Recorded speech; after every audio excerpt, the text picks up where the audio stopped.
बिल्कुल।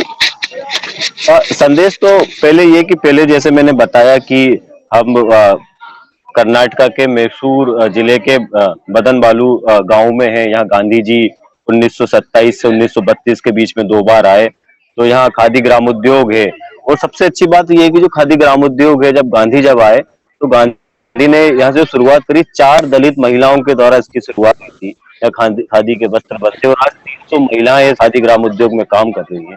7 एकड़ के आसपास का जो खादी ग्रामोद्योग है। तो कर्नाटका में जगह जगह आपको ये चीज देखने को मिलती है। और गांधी तकरीबन 18 बार कर्नाटका आए हैं। पहली बार 1915 के आसपास गांधी यहाँ आए थे। तो आज गांधी और लाल बहादुर शास्त्री की जयंती पर हमारे द्वारा वृक्षारोपण भी यहाँ किया गया। बदनापुर जो बदनवाल जो गांव है, अभी वहां पर हमारे द्वारा श्रमदान किया जाएगा। एक रोड का निर्माण हो रहा है। तो उस रोड के निर्माण में जितना भी सहयोग होगा, श्रमदान हमसे होगा बनाने में, वो पूरा श्रमदान भारत यात्रियों के द्वारा किया जाएगा। और उस रूट का नाम जो है भारत जोड़ो रूट रखा जाएगा। तो ये एक ऐतिहासिक पल हमारे लिए, भारत जोड़ो यात्री सभी यात्रियों के लिए और इस यात्रा के लिए रहेगा। और आज का जो पूरा दिन है वो शास्त्री जी और शास्त्री जी और बापू को समर्पित है। श्रमदान के लिए, वृक्षारोपण के लिए, जो भी एक कार्य जो कर सकते हैं उन सब कार्यों के लिए समर्पित रहेगा। नहीं, संदेश क्या, गांधी गांधी को लेके मैंने 2 लाइन लिखी थी कि जुल्मी जब थक जाएगा तब लेगा याद तेरी, गांधी शोर में भी गूंजेगी आवाज तेरी।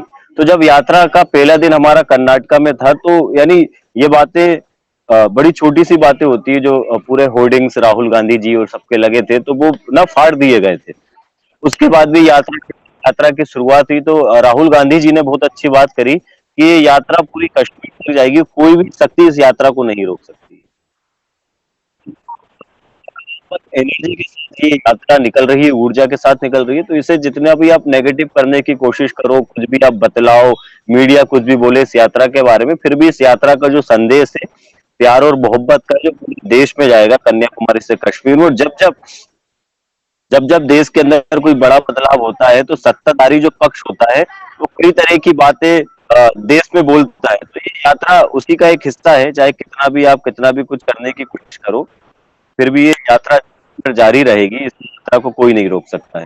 वो गांधी ने बहुत बढ़िया लिखा था, बोला है कि जब मैं निराश होता हूँ तब मैं याद करता हूँ कि सत्य का मार्ग होता है, किंतु प्रेम इसे सदैव जीत लेता है। यहाँ अत्याचारी और हत्यारे भी हुए और कुछ समय के लिए वे अपराजय लगते थे, किंतु अंत में उनका पतन होता है।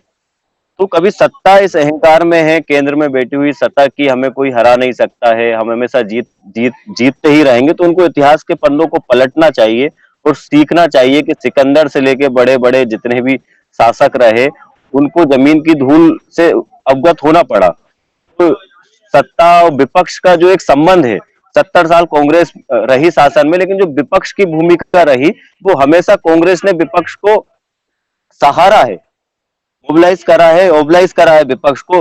पंडित नेहरू को आप देखिए, पंडित नेहरू ने किस तरह अटल बिहारी वाजपेयी को सत्ता में लेकर आए, सारी चीज करी। तो विपक्ष की जो भूमिका है वो सत्ता को साथ लेकर चलने की, सत्ता की होना चाहिए। लेकिन आज का जो दौर है वो कहीं ना कहीं एक दुश्मनी के दौर पर विपक्ष को देखा जा रहा है। तो ये देश के आने वाली पीढ़ियों के लिए और देश हित के लिए भी अच्छा नहीं है। तो ये यात्रा प्रेम का एक संदेश है। और प्रेम के संदेश में जितनी भी रुकावटें आए, जितनी भी कड़वाहट आए, लेकिन प्रेम का संदेश बिल्कुल जारी रहेगा और सदैव जारी रहेगा।